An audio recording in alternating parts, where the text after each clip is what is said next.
اللہ دی عبادت تو اتنا دور نہ ہویا کرنا،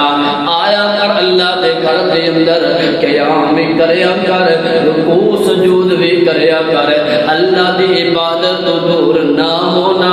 آج سینہ نوافل اندر زندگی گزار، فرائض اندر زندگی گزار، کدی اللہ دے قرآن دیا تلاوتاں پڑھدا ہویا تو نظر آ جائیں، انج دی سونیا زندگی گزاریا کرنا اپنی۔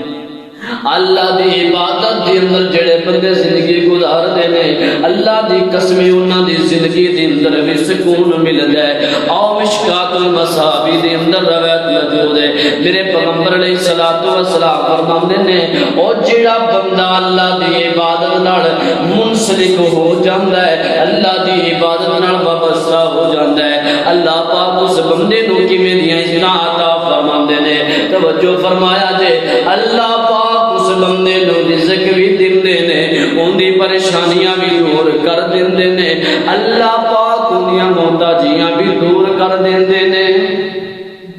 اللہ پاک اس بندے دی محتاجیاں نو بھی دور فرما دیندے نے۔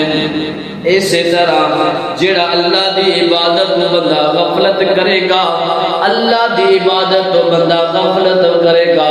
اللہ پاک ان دی محتاجگی نو ختم نہیں کرن گے، ان دی رزق دے اندر کشادگی نہیں کرن گے۔ اس واسطے میرے پیغمبر نے کی فرمایا